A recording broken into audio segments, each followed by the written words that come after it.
balik tayo dito sa March 10 of 2012 kasi ngayon, i-reveal na natin kung sino yung artista. O ng video from TV Patrol in 2011 na itong artistang ito ay nasangkot siya sa pambubugbog ng kanyang mga kasambahay. Nefarious activities of Miss Soriano, aka Maria, or anak ni Jan Marcia, wala na eh, tinodo na natin.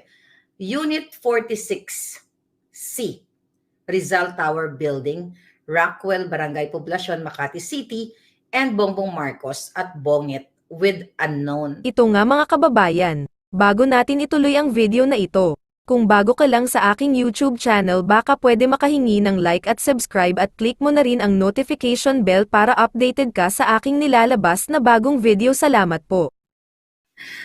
Balikan muna natin itong pinakita ko. Actually, yung pinakabongga na pinakita kong information sa inyo. Itong dalawang PDEA reports. Diba? Ito yon. Okay? Ito yung dalawang PDEA report ng pre-operation report at yung pre-op at saka yung authority to operate. But, eto na-miss nyo to. Okay? Pero pinakita ko rin naman to. Itong dated March 10 of 2012, which is yung memorandum. Ayan. Ayan yung memorandum. Balikan natin to. Di ba mainit na ito, maugong na itong bonggang-bongga na sinasabi ng PDEA, ito daw po ay fake. At ito ay AI. So nagpasalamat nga tayo sa Daily Tribune na pinost nila, pero ilang oras lang ba yun, ay tinawagan sila ng Jutang Ginemes na gobyerno ni Kuting Jr. sa pamamagitan ni Cesar Chavez ng Presidential Communications. Pina-take down, diniktahan ang Daily Tribune. Okay, alam nyo na yung ganon.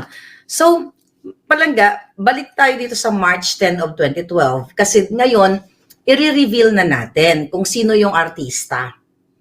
And also, yung mga palangga nating mga magagaling ay nakahanap ng article o ng video from TV Patrol in 2011 na itong artistang ito ay nasangkot siya sa pambubugbog ng kanyang mga kasambahay.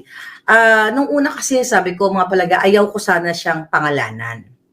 Ayaw mo na siya idamay kasi sabi ko hindi naman siya politiko, wala naman siyang ninanakaw sa bayan, sa halip na sira yung kanyang buhay. Pero kasi may mga bagay na kailangang pangalanan kasi hinihingi ng pagkakataon at hindi natin pwedeng ikubli sa ngalan ng katotohanan.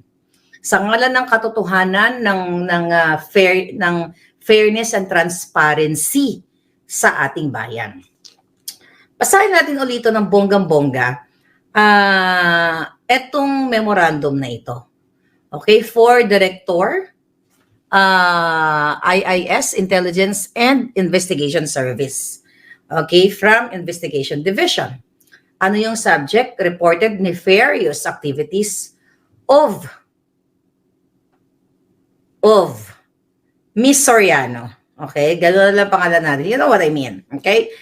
aka Maria, and Bongbong Marcos at Bongit. Okay, si Terry. Kaya nga ito yung Terry. Okay? March 10, 2012. I'm sorry, kailangan natin siya pangalanan sa ngalan ng katotohanan na malaman ng Pilipino. Dahil ito po ay usapin ng 115 million Filipinos na meron tayong isang presidente ngayon na isang bangag.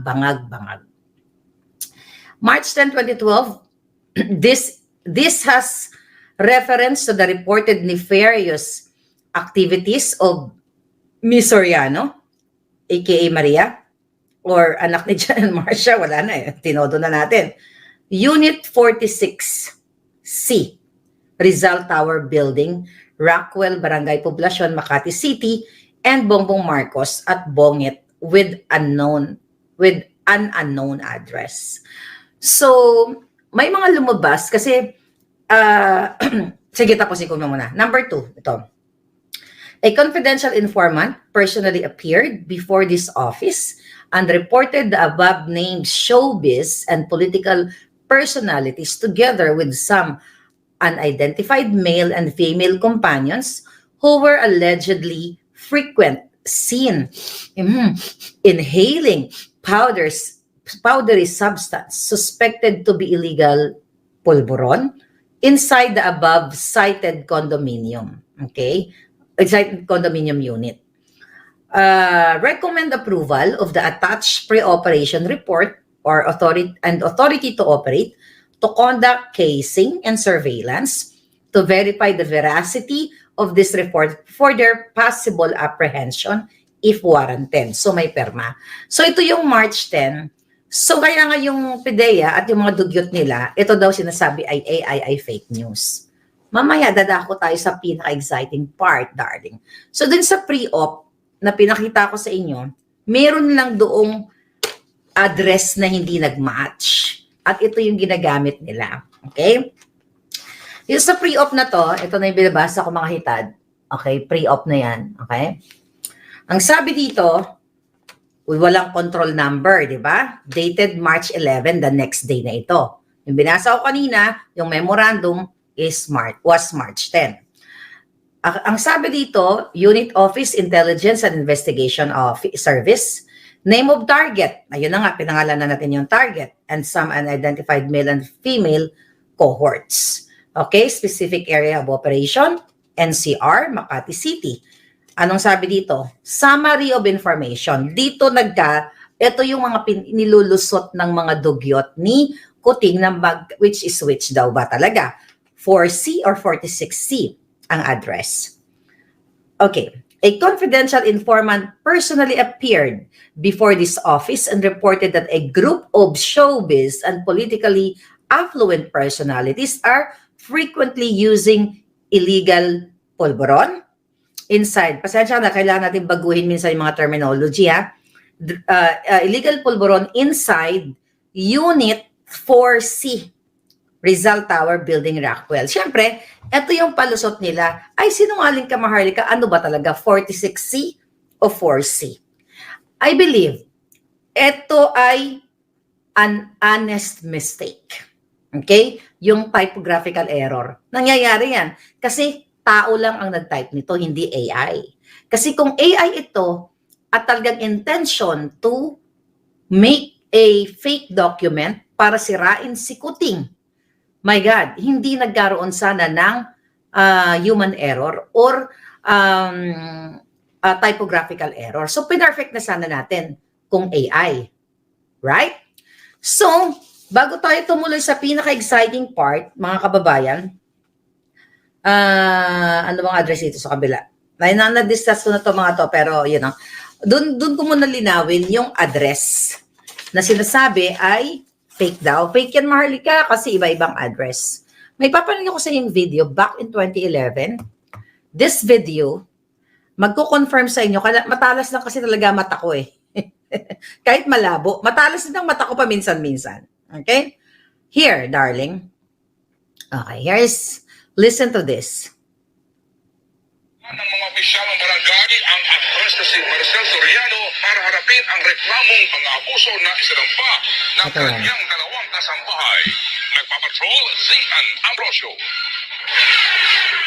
Iminwestra ng dalawang biktimang sina May Cachuela, 22 anyos, at Camille Acojedo, 18 taong gulang, kung paano umano sila tinadyakan, sinaktan, at binanta ang babarili ng kanilang among aktres na si Maricel Soriano noong June 29 sa isang condo unit sa Rockwell, Makati. Papatayin ko kayo. Yun, mura na siya ng Take mura. note, Papatayin ko Rockwell. kayo, dito kayo mamamatay, sabi niya. Ayon sa kanila, nakikita ng anak ni Maricel na si Chen kung paano sila tratuhin ng aktres. Pentrimetida ka, mga ganun po siya magmura. Mga wampas lupang katulong lang kayo, sabi ko sa amin. Ang anak ng aktres sumano ang nagbigay ng permiso na makalaya ng sila. Galing sa pala sina May at Camille. Actually, ko pa lang nagtatrabaho kay Maricel. Actually, mga palangga, puputulin ko na to. Okay? Hindi naman kasi relevant yung tungkol sa pagbugbog sa mga kasambahay. Ang relevant po dito sa report na to, na-i-flash sa report yung address ni Terry. Okay? Here we go. Okay? Kaya dito, mga palangga, na-i-flash yung kanyang address. Okay? Ano natin? We have to be very careful. Alam nyo na. Okay? We have to be very careful. Here. 46C. Yan po yung address na pinakita dyan sa TV Patrol. 46C Rizal Building. Exactly match here dun sa mga gustong panoorin itong buo na ito. Hanapin nyo na, dyan lang yan sa TV Patrol, sa TikTok nagkalat yan. So meaning, ang tamang address dito, itong nasa memorandum. Ibig sabihin, nasa memorandum yung tamang address, so yung kinabukasan, nakulangan lang siya ng 6. So it's typographical error. It's a human error. Kasi, ang involved dito, si Terry. Isa siya nakasama ni Kuting na kung saan nakitaan ng white powdery substance na sinisinghot nila.